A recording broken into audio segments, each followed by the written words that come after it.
We are sending data.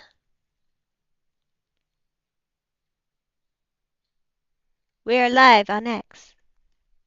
Hi. Anybody watching? We're doing a Bible study today. Sorry it's been a while. I took a tumble and it really hurt. Don't do that. I didn't mean to.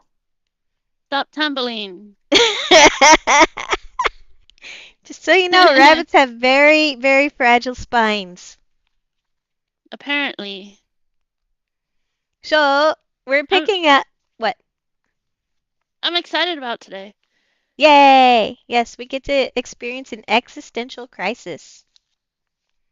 As we left off with the whole what was it like genealogy of or the family tree of Adam all the way to Noah. We found out that people lived for centuries.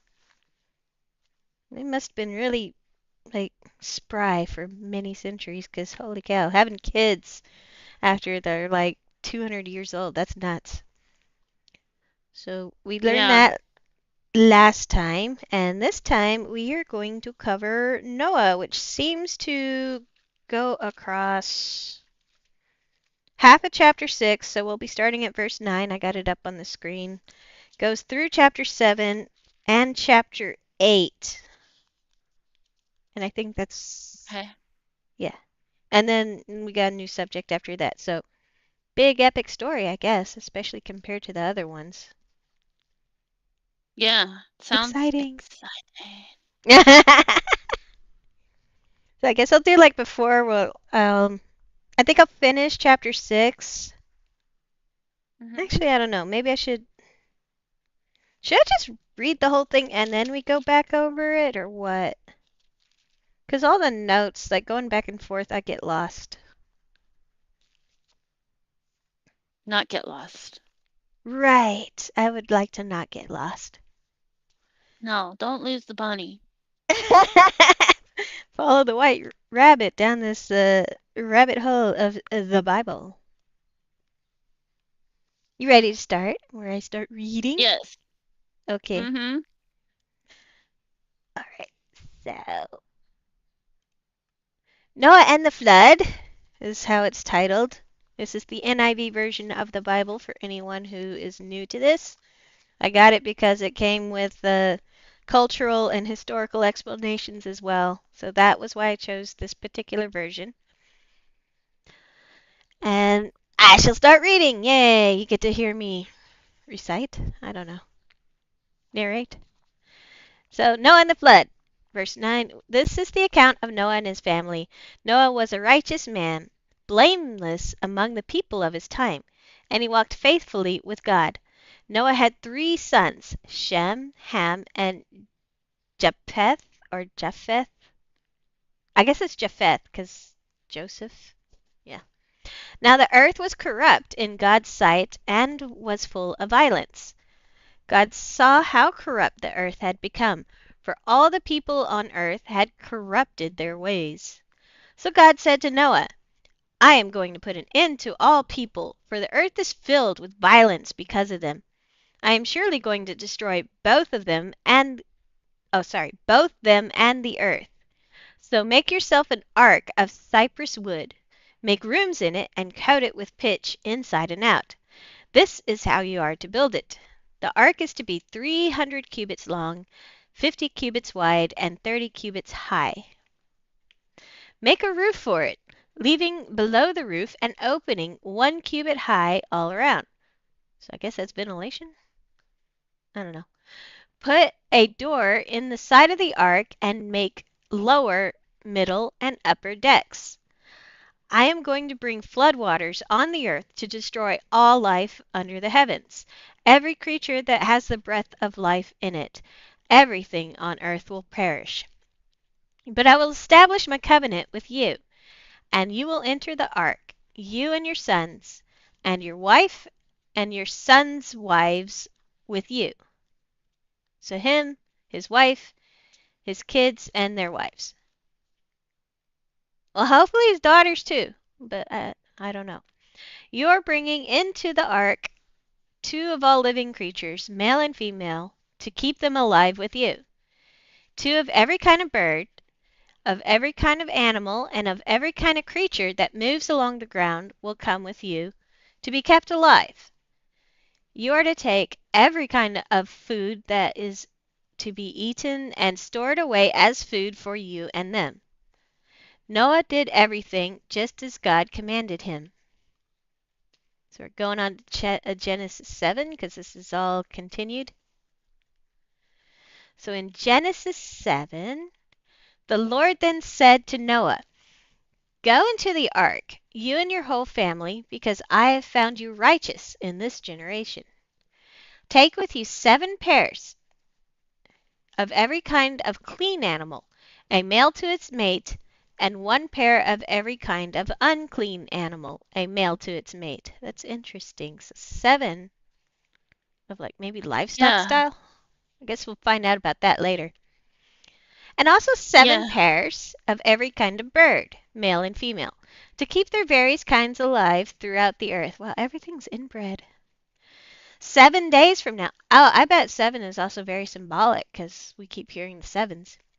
7 days from Yes. now, I will send rain on the earth for 40 days and 40 nights, and I will wipe from the face of the earth every living creature I have made. And Noah did all that the Lord had commanded him.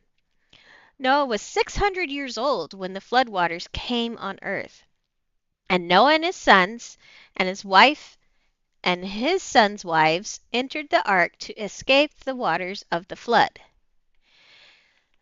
Pairs of clean and unclean animals, of birds, and of all creatures that move along the ground, male and female, came to Noah and entered the ark, as God had commanded Noah. I wonder if they queued. And after the 7 days, the flood waters came on the earth.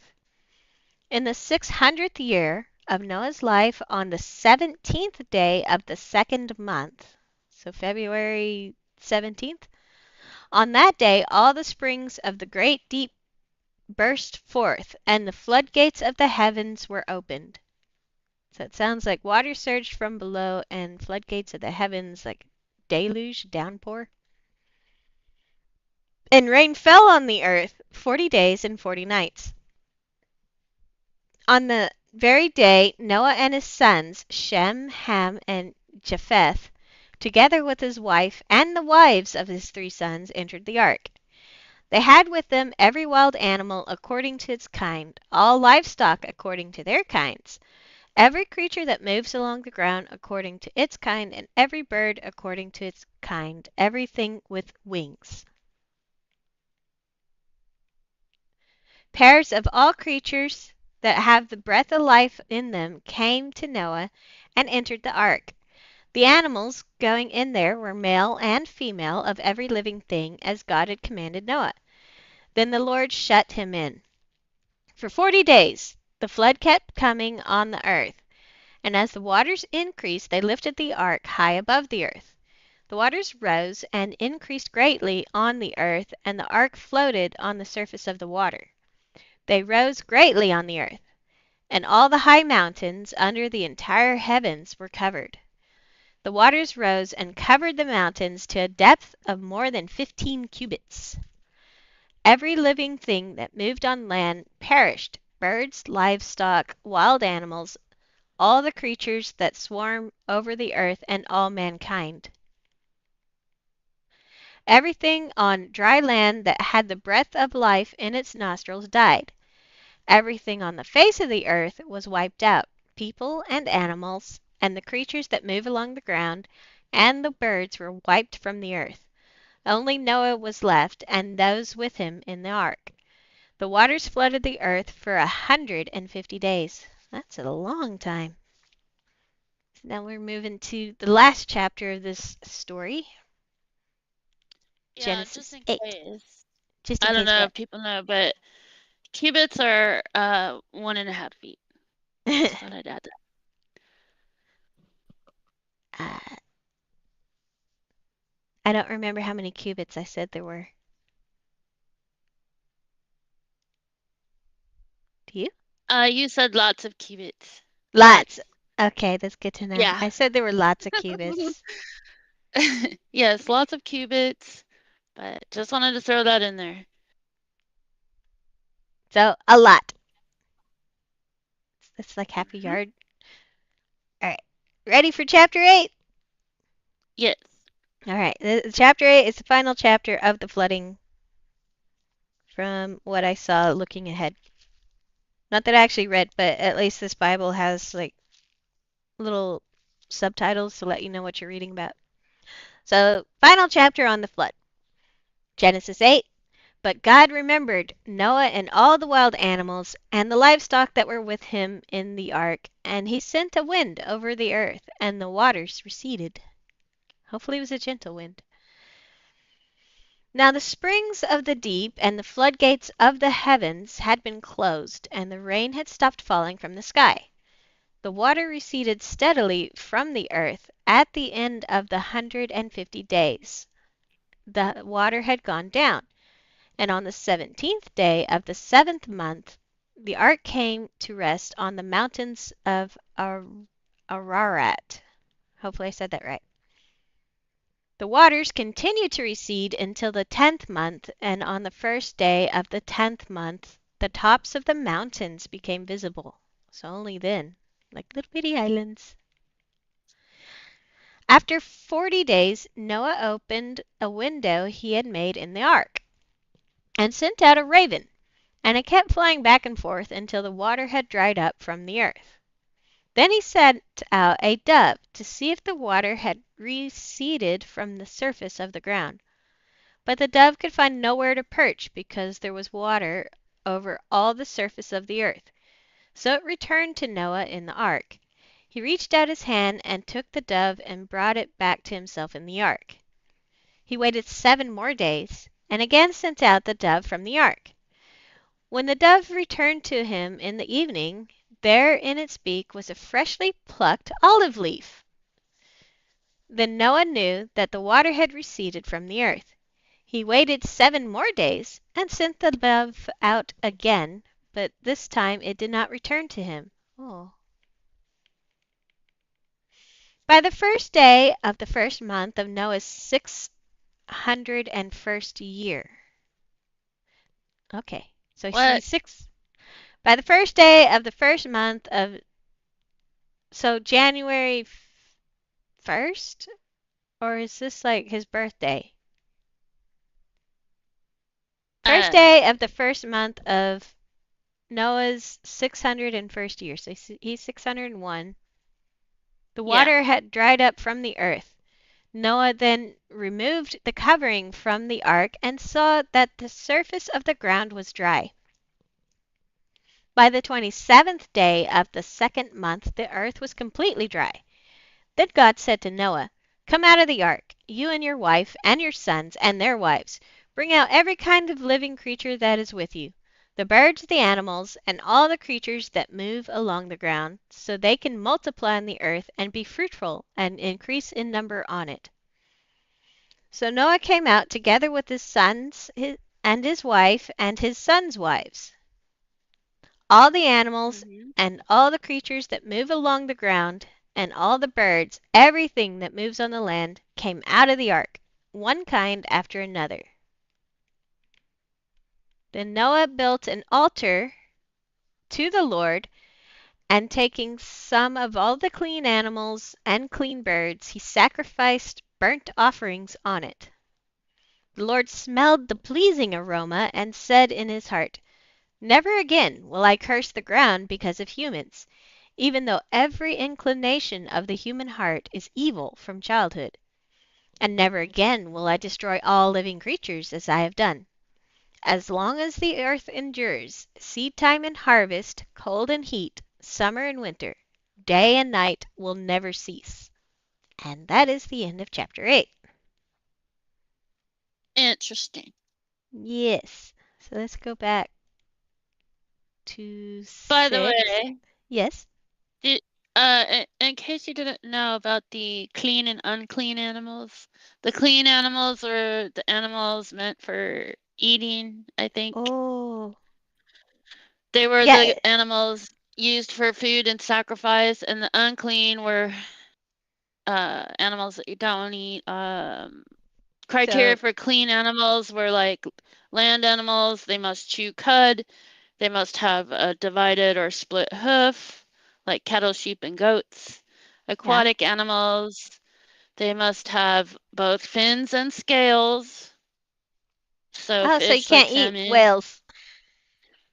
Birds, yeah, or No whale crabs, I meat. guess. Birds, the Bible lists many clean birds, such as like chickens, doves, quail, that kind of thing. Yeah. Birds of prey, though, were scavengers and considered unclean. And then Okay. insects, certain flying insects that have jointed legs to jump are considered clean. Huh. So grasshoppers and locusts, Where'd you dig which up makes this sense. info? Uh, You know I'm things, and you just, didn't tell me. uh, I'm AI. Just kidding. You know Okay, things. Oh. Alright. So now we're ready to cover the notes that are covered in. I was redundant. We're going to cover the notes in the study Bible that talks about context and culture and history. sounds So good. we actually don't want to go all the way back to chapter 6. It starts with the clean animals that you talked about. So we'll go to chapter Hmm. 7, and it's talking about the clean animals starting at verse 2. So, clean animal. This is the only hint that the category of clean animals existed prior to Sinai. Or is it Sinai? Sinai.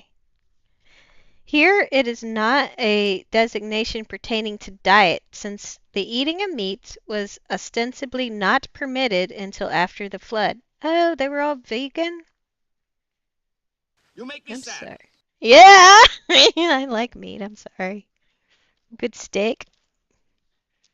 Alright, so they were vegan Uh, until then. Or vegetarian, maybe. I don't know if they had milk. No distinction between clean and unclean animals is made anywhere else in the ancient Near East. So this is unique to um, the Jewish people.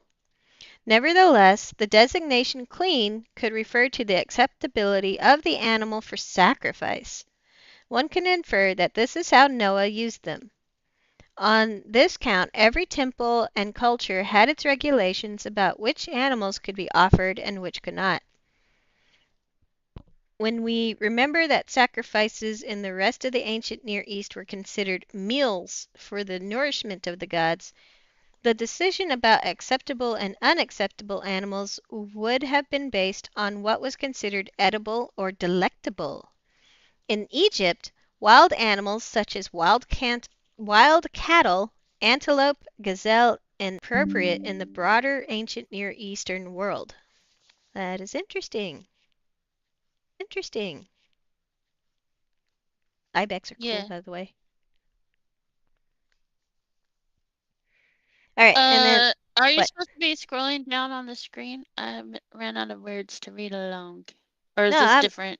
I'm reading the Oh, you're on the book. context. Yeah, Yeah. I'm reading the Okay. context about clean animals.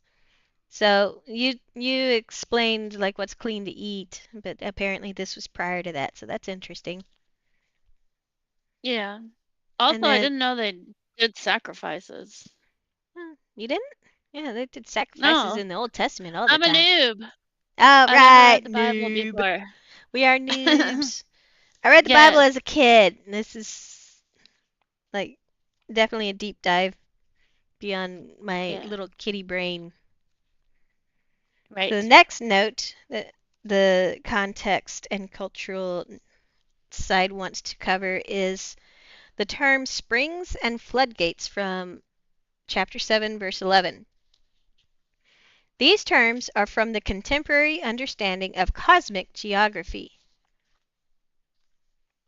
There is an article about cosmic geography on page 836. Maybe I'll look at it in a minute. Okay. I kind of want to know about cosmic geography. Yeah, it sounds interesting. I'll thumb through it, thumb to it after I read this explanation.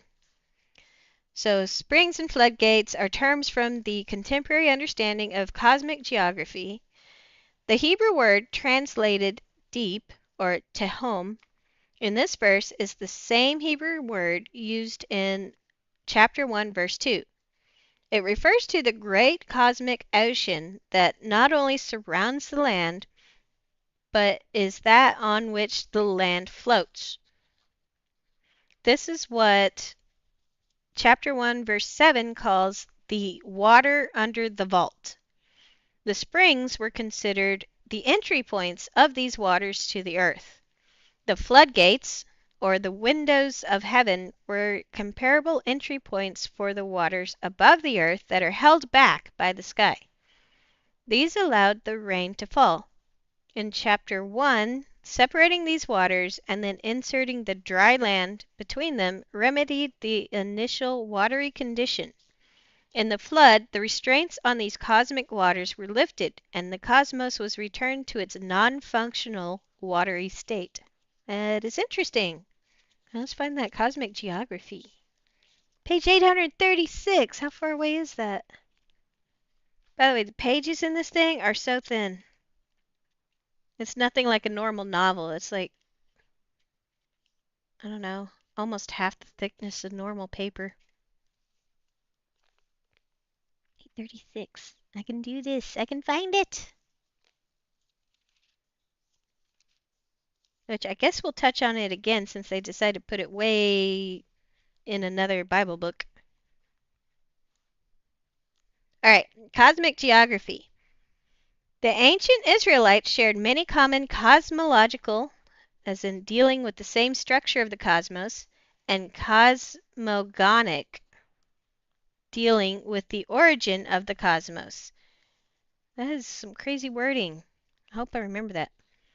Anyway, they share the same or many common cosmological and cosmogonic beliefs with the ancient Near Eastern world, although for them there was only one creator. According to the Hebrew Bible, the cosmos consisted of heaven, earth, underworld, and sea. In both Egyptian and Mesopotamian thought, the world was understood as a disk resting on the primeval waters. Most people saw their own place as in the center, with the other countries on the periphery. Well, that's like the way we like to do our maps here in the U.S. We are the center of the globe. No comment? Yes. I'm sure No, every country does that. agree. It's like, I'm sure like European countries, Europe is the center of the globe. Hmm. Anyway, So uh, cosmogonic just means that it's the origin or development of the universe, I guess, right? cosmogonic. Like, Yes, the origin of the cosmos. yeah. Cool. I learned Yes, something today. yes. I hope I retain this. All right. I'll So, I'll make sure you retain it. well, we are documenting this too. I can check back into. So most people saw their own place as in the center, with the other countries on the periphery. We just covered that. Above was the sky, studded with stars, which were thought to be engraved in the solid sky. Oh, that's kind of cool. So in the book of Job, which is where this particular note is actually embedded, it indicates that the earth rests on pillars, as does the book of Psalms. Uh, in Job, the pillars of the heavens quake. God shakes the heavens, earth, dry land, and sea. On a Babylonian, oh my goodness, kuduru, Babylonian kuduru, or boundary stone, which might depict the world, a large pillar is depicted that I,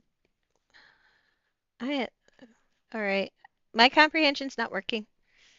Okay, so on a Babylonian kuduru, which is a boundary stone, which might depict the world, a large pillar is depicted that undergirds the cosmos. So Babylonians think that a big pillar holds up the world, I guess.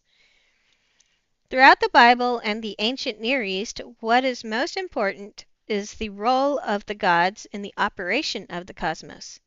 This generally expressed in relation, or this is generally expressed in the relation. After defeating Tiamat, he, as in Marduk, splits her in two. Ouch. Half of her. Oh no. Dropped all your viewers.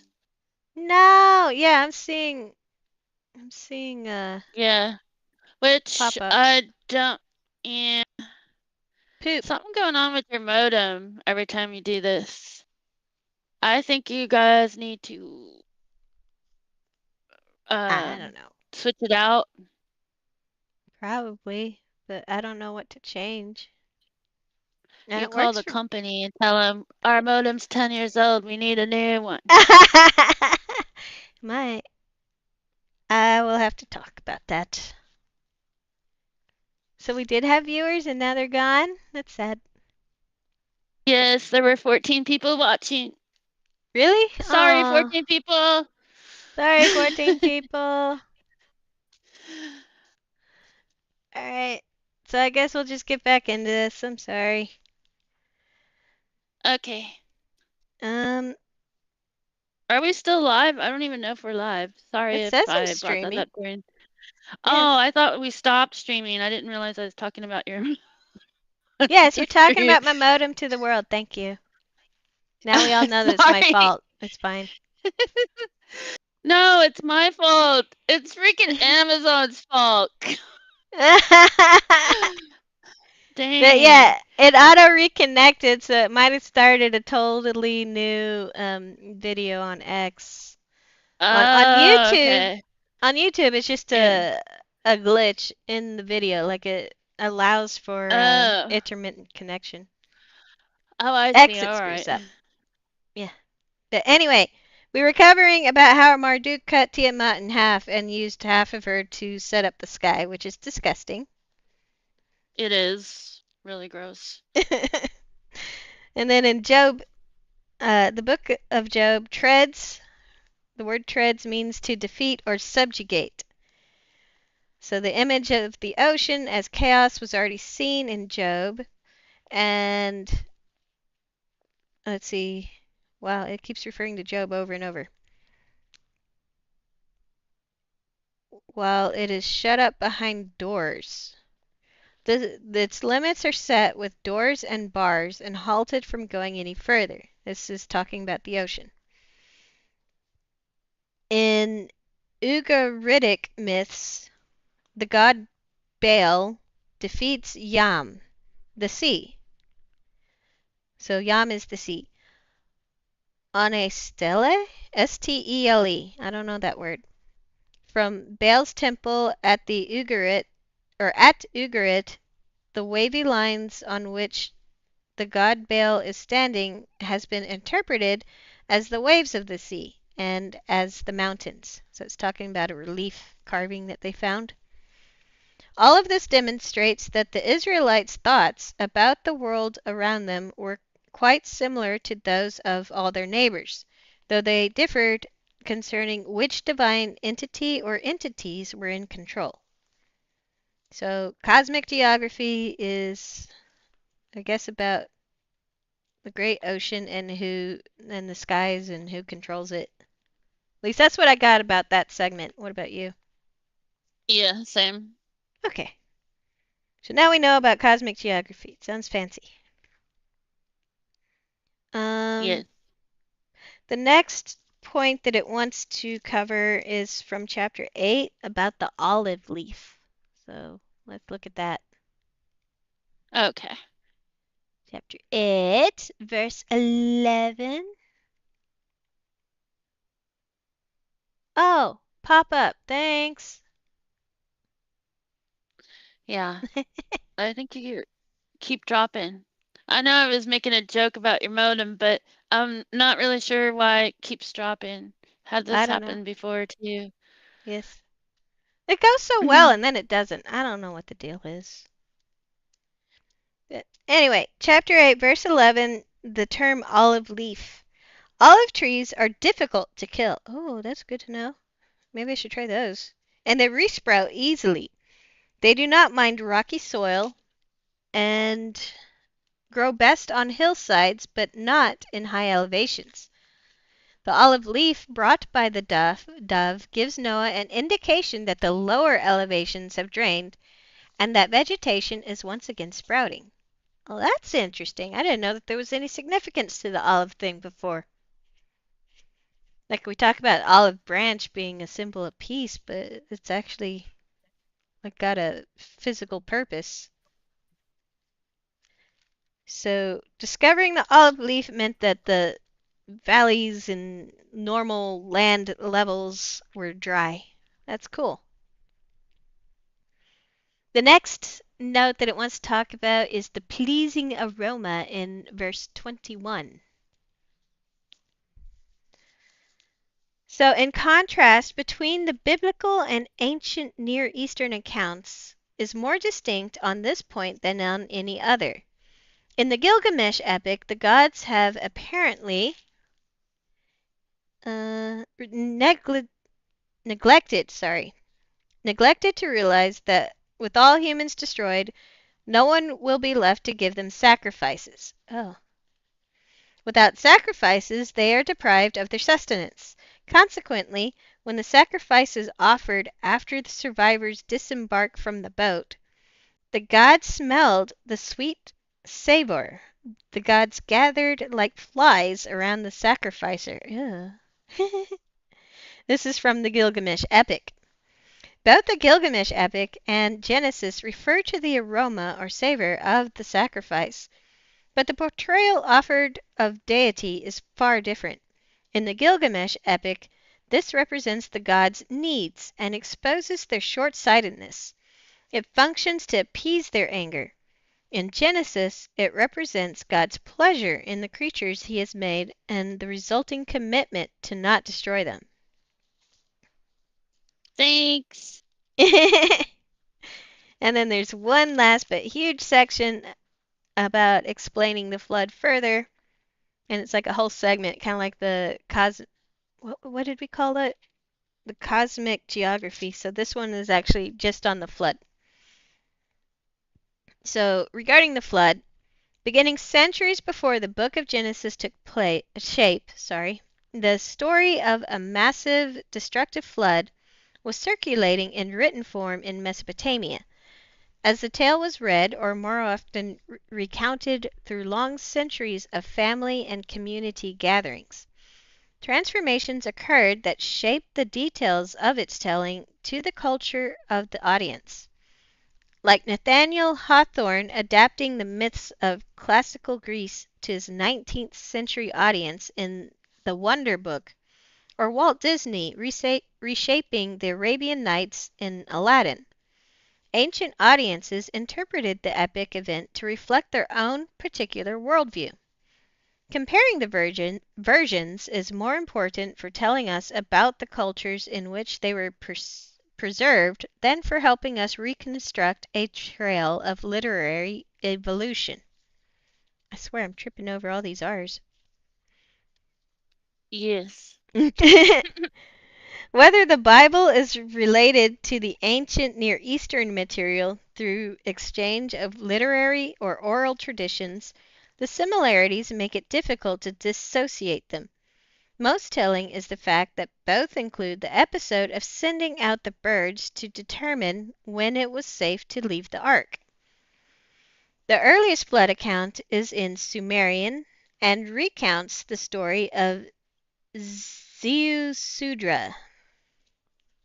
The oldest Babylonian account is found in the Atrahasis epic, dating to early in the 2nd millennium BC.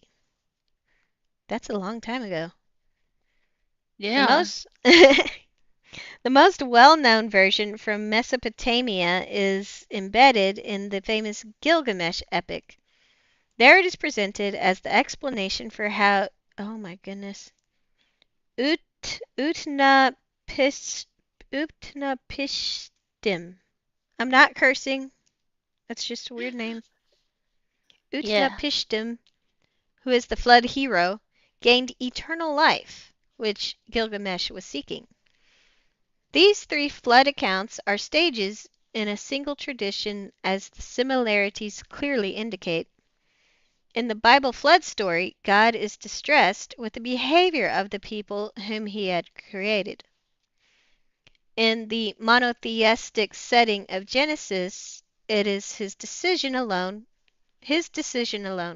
to send the flood and to preserve Noah and his family alive. He is portrayed as having resigned to this course of action, which is sadly the only appropriate response. The Mesopotamian versions derive from a polytheistic culture and therefore portray the gods deliberating in a council. The decision to send the flood is portrayed as a reaction of angry frustration. As the story progresses, the gods are duplicitous, short sighted, and absorbed in petty squabbles. Genesis documents the downward slide of humanity from the idyllic garden to the chaotic anarchy that introduces the flood story. Violence has become an incorrigible way of life, and the waters are sent as an act of justice. The Atrahasis epic preserves most clearly the reasons for the flood in the Mesopotamian tradition. People had been created to do the work that the gods were tired of doing, but the growing population and the inevitable internal strife that resulted had made even more work for the gods, for people were constantly disturbing them with their troubles, demands, and requests. All of this is captured as the noise of humankind that led the gods to embark on a course of total destruction. Noah attracts God's attention as one who should not share in the fate of the rest of the population. Special provision is therefore made for him to be spared. Mesopotamian accounts agree among themselves that the plan of the gods was that no one should survive. Despite the fact that they were sworn to secrecy concerning the plans of the assembly, one of their number, Ea, successfully carried out a scheme so that his favorite human would learn of the coming flood. He then instructed him secretly how to keep his knowledge hidden from the gods and the rest of the people and survive the 7 days of the flood. His boat resembled a temple and saved not just his family, but also very skilled workmen, so that the arts of civilization could be preserved. That's interesting. When Noah disembarked from the ark, he offered a sacrifice of thanksgiving and received covenant promises that God would preserve a certain order in the cosmos rather than oppose the chaos of human sin by means of flooding waters. When the Mesopotamian flood heroes emerged, they offered a sacrifice of appeasement to calm the angers of the gods. The gods had forgotten how much they were dependent on humans to supply them with food or sacrifices, and gathered around hungrily, wondering how such a foolish decision, such as the flood, could have been made. The hero is grudgingly granted eternal life by the head of the gods, who remains miffed that that word of the flood had leaked out. The flood stories from the ancient Near East and from around the world offer persuasive evidence that a flood of significant magnitude occurred and was remembered. The accounts from the ancient Near East are closest to the biblical account and help us see how the Israelites would have understood the whole event differently than their neighbors. And that is the end of that explanation.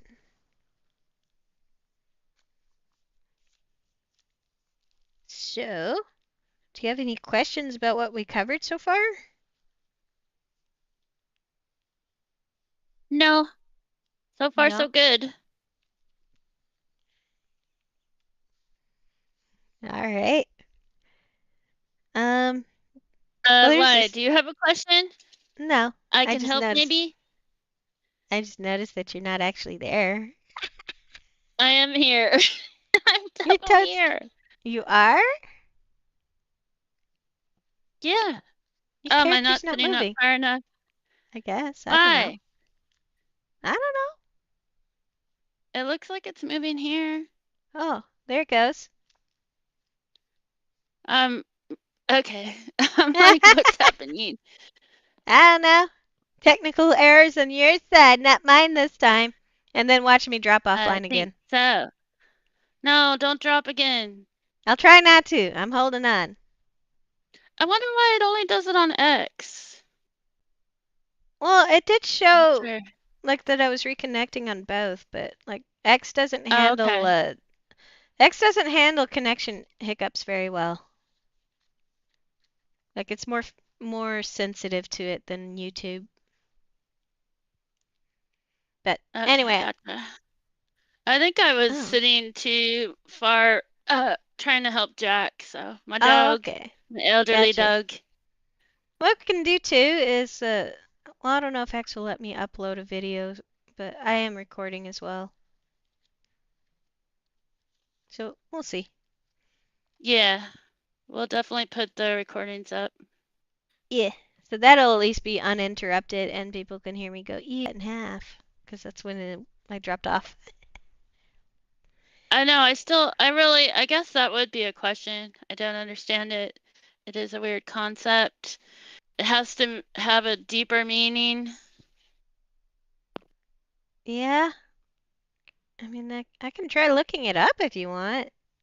It didn't go into too much detail other than she got cut in half, which is Yeah. gross. Can you ask Grok why she got cut like Uh, that?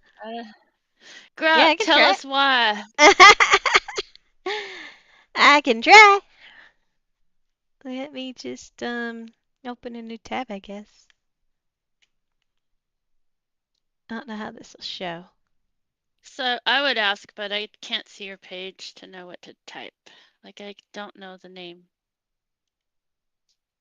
I don't know either. Actually, I do know. I wonder how much shows up. What if I make it big? Oh, that's worse.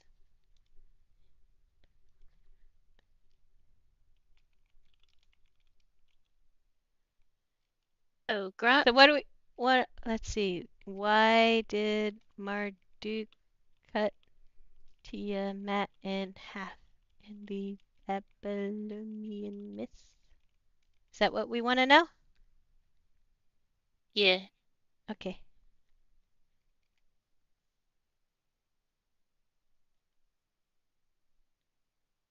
Uh,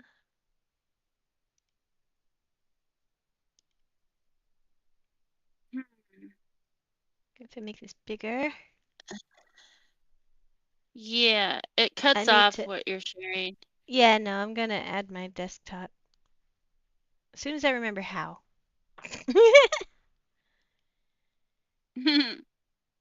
That. Well, we did Okay. say we're noobs in the title of this. We are We're noobs. I'm always a noob. I don't know what noobs. you're talking We're noobs at everything. about. Okay. Oh, I cut. All right, let Yeah, me. now it's worse. There you go. Haha.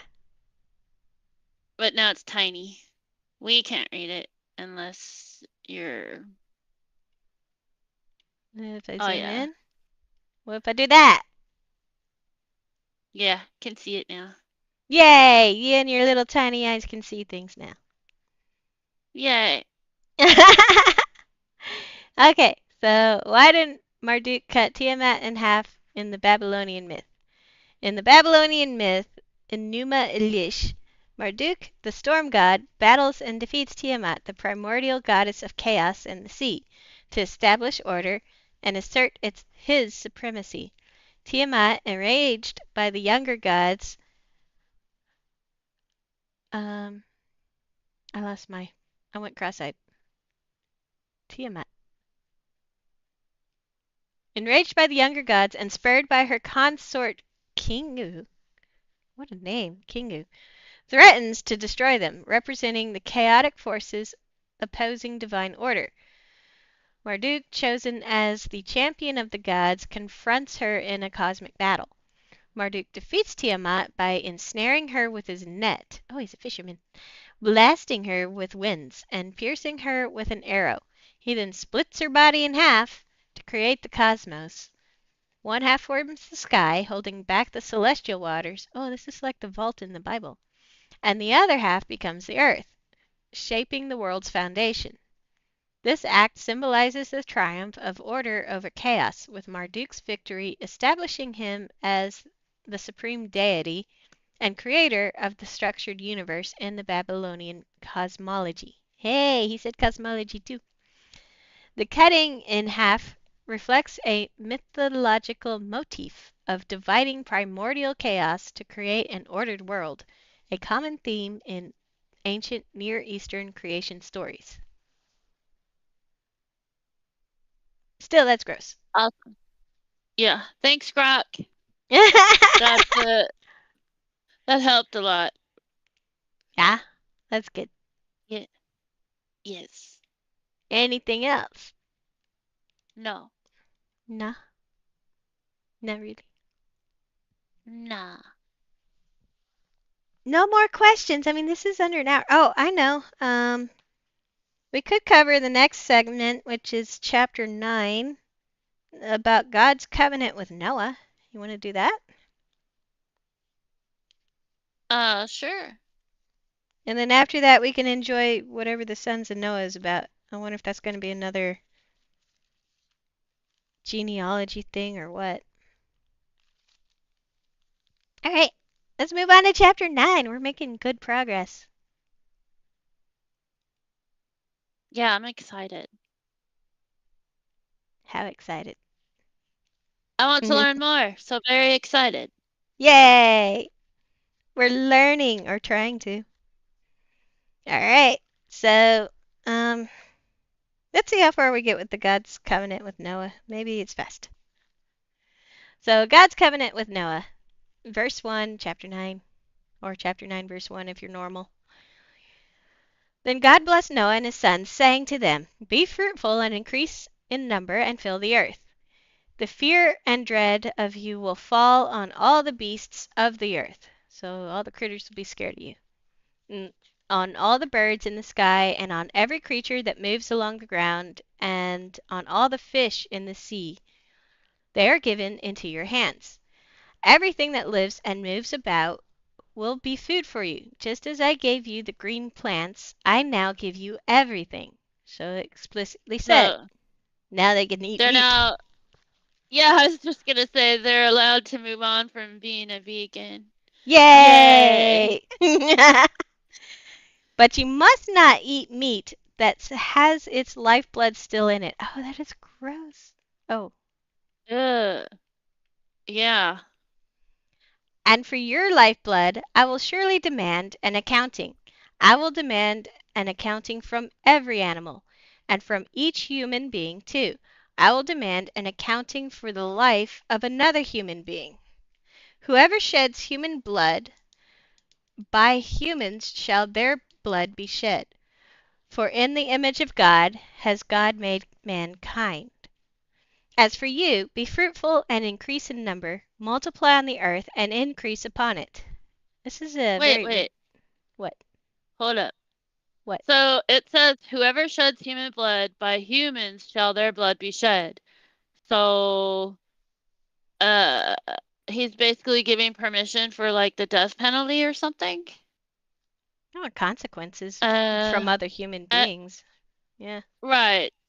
That's what I mean. Yeah, so consequences for shedding human blood is other humans will then shed your blood. Yes. Okay.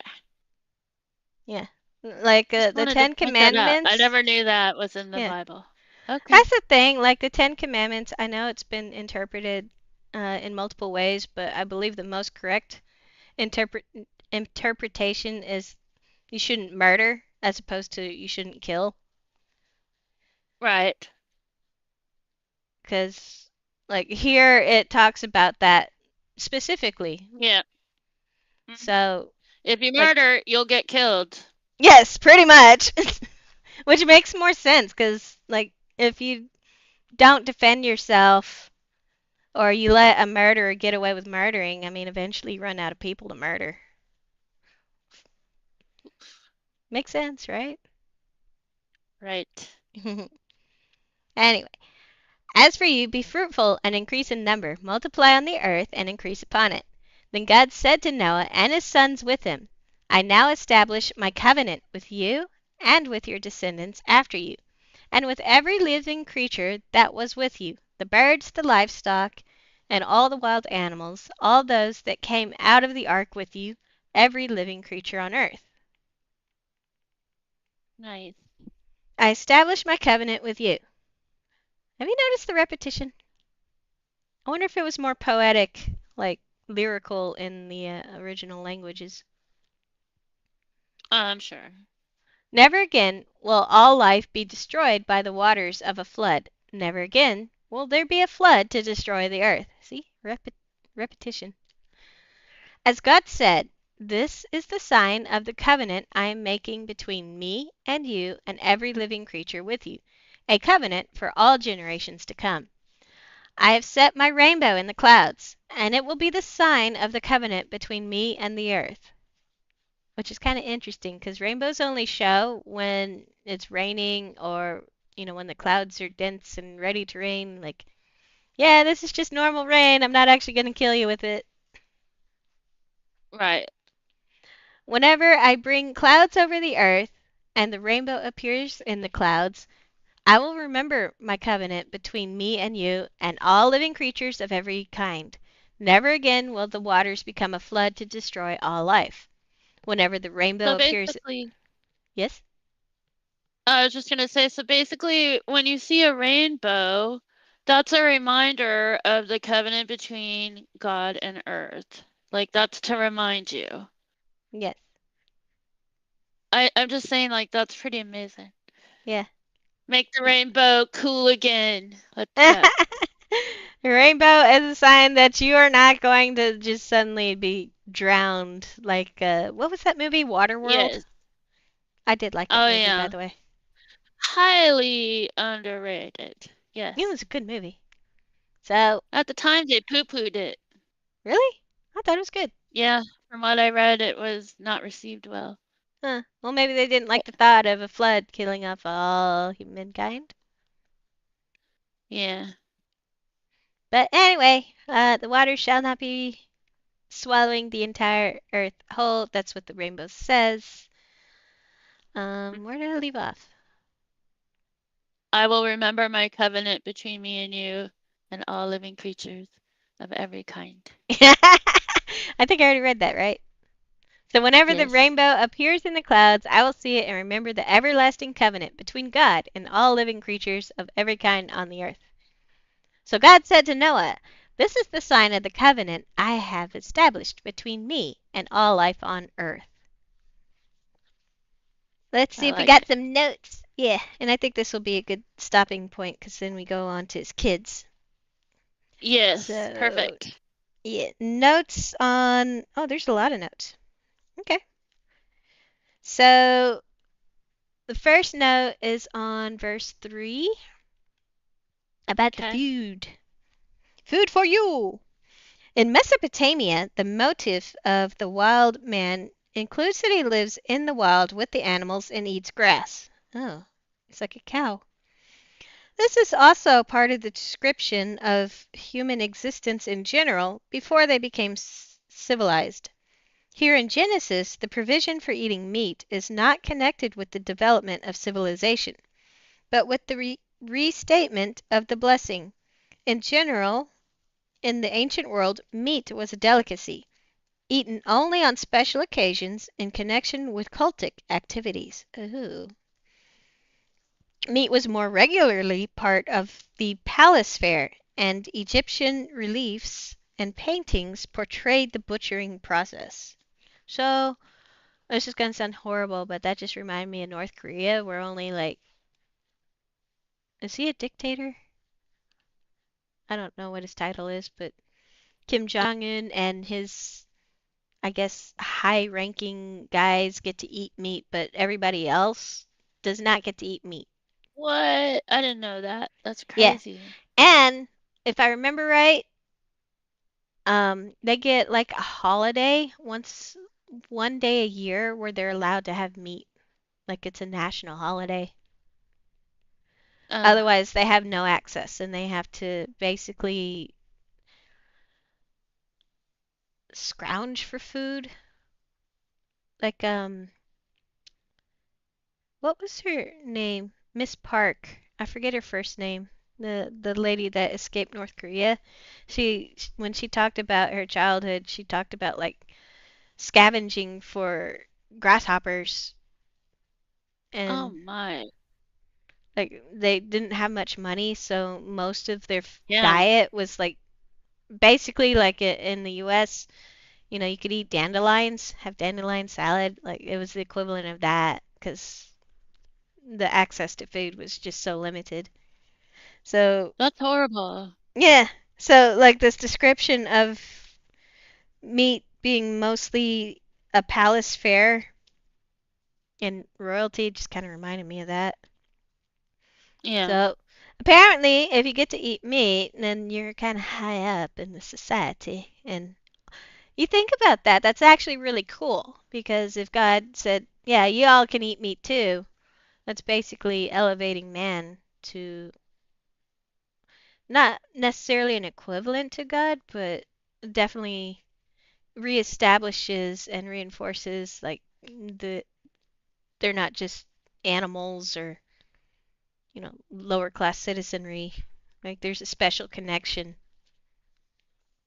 Yes, At least that's that's how right. I'm interpreting it. I could be way off, but that's how I took it. I think that's cool. Hmm. So, the next note is about murder, the shedding of blood, verse 6. So we get to cover that. Don't sound too happy, Rabbit. I've not shed any human blood in this lifetime, at least.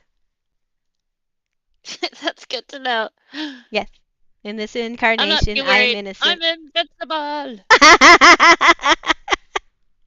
You're invincible. All right, so exacting punishment for murder is not reserved for deity, but is placed under the purview of human judicial systems here, whether they are located in courts or in clans.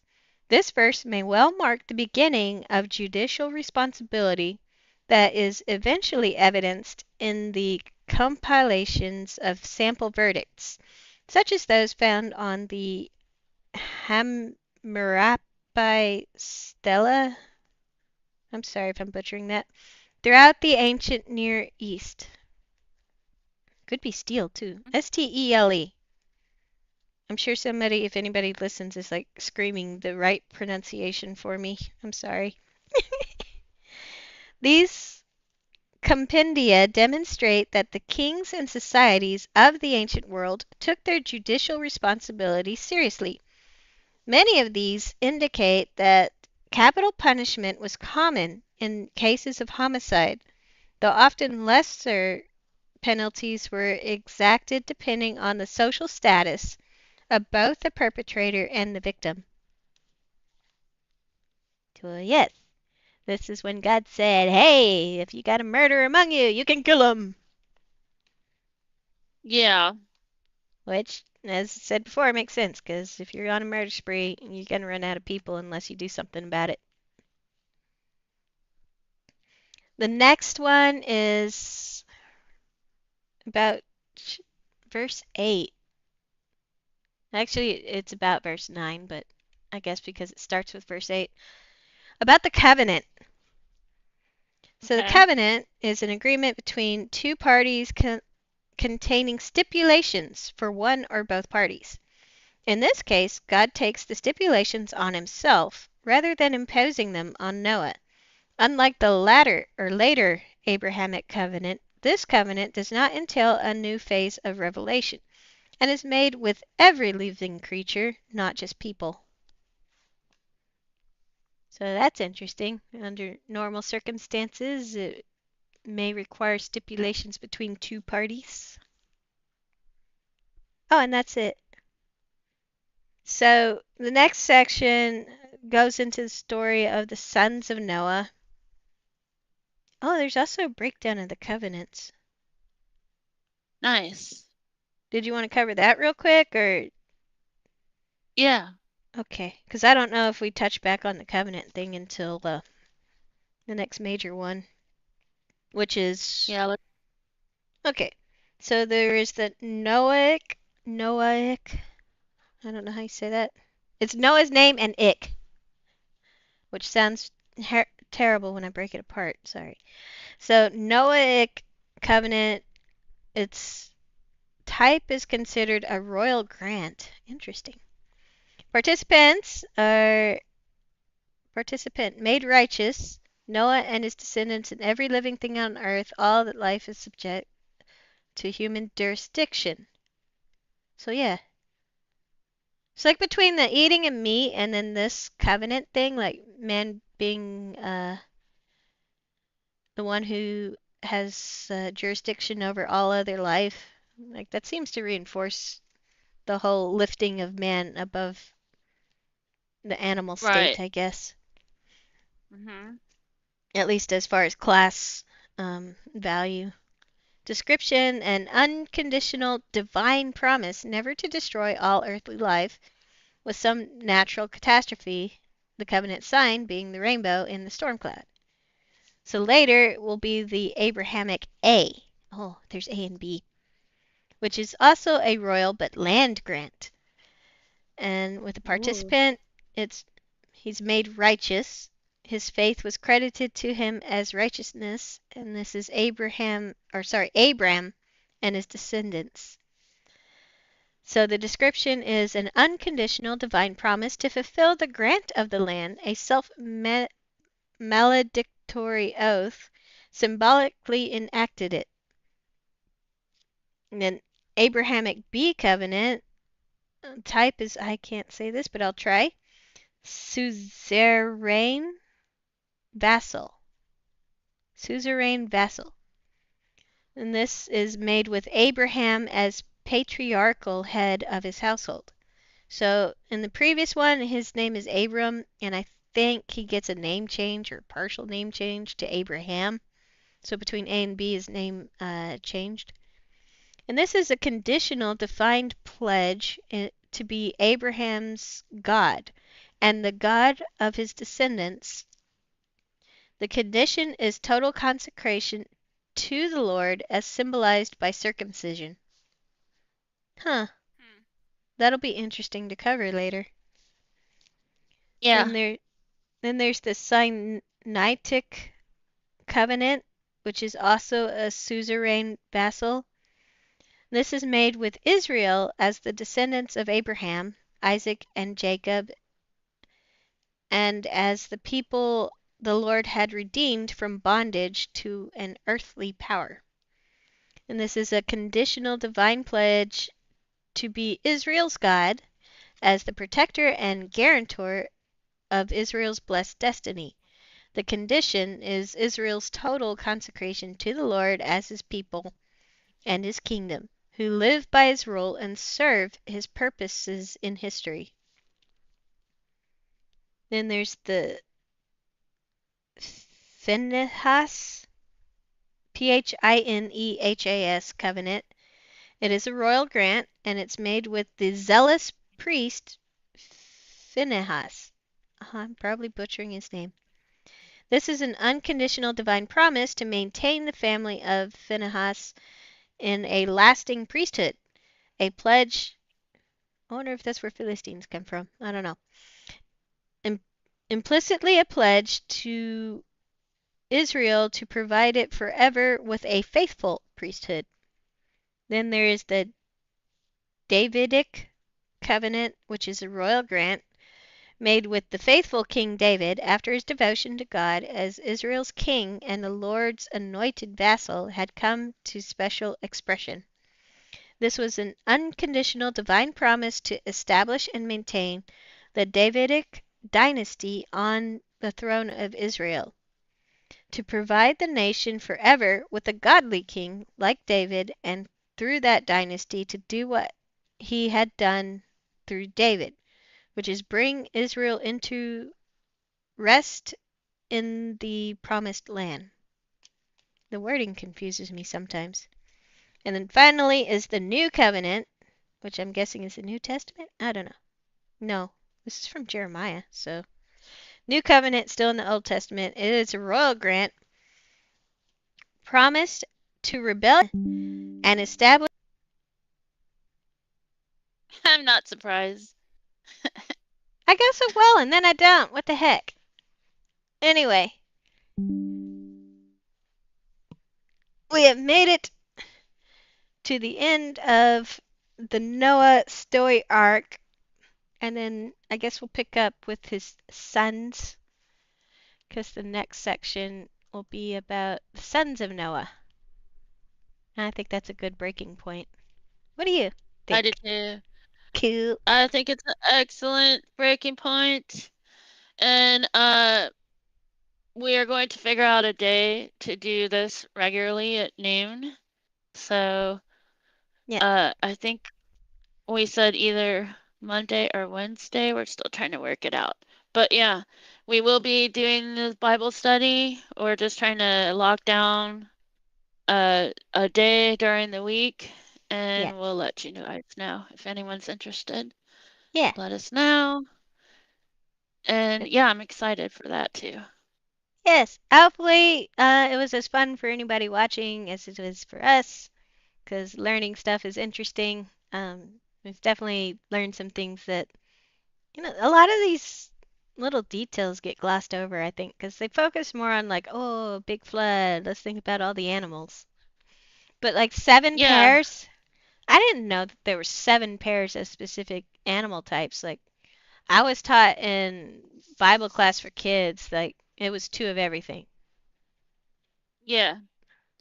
They And didn't that's a, really talk about the clean, unclean, or murder and kill, and yeah, just, I mean, there's just a lot of things to take away from this. yeah, So, it is, cosmology, the right. cosmic, hmm And like the and detail of the olive leaf is very interesting to me because nobody ever really touched on the importance of why an olive leaf and an olive branch. maybe And they the did, branch comes into the Bible later. But yeah, I've never heard the leaf mentioned as far yeah, as being like it's able to establish a what? hardy plant. Well, like in the Bible classes for kids, they show the dove with a little olive branch in its mouth, like the artwork, the depictions. But they don't Yeah, talk about how, it's significant because it means even the lowest level of land is actually exposed and above water at this point. And that's why that olive leaf is so important, is because it's like the almost sea level um, plant that grows, which is really cool to learn because I don't know why yeah, an olive leaf. yeah. It is interesting. I didn't know about the vegan versus later being basically awarded. Yeah, Uh, yeah. So yeah, a lot of interesting things to take away. I think so too. Like the Well, thanks for. combination. I was just thinking Hmm? again, like the combination of allowing mankind to eat meat when you think about like the Egyptian and Babylonian myths too, where um, with Babylonian, Mesopotamian stuff, like if you ate grass, you were basically an uncivilized beast, whereas if you ate meat, then you were part of civilization. Interesting. Yeah, very interesting. Well, thank you for reading and sharing, and I look forward to next week's live stream. Yeah. Hopefully you had fun. I had fun. Hopefully anybody that sat through this had fun. Thanks everybody for watching. Sorry about my crappy modem that I got teased for. I have to tease you on something. It's fine. Sorry. But Okay. yeah, thank you again, and we'll see you next week. Yes.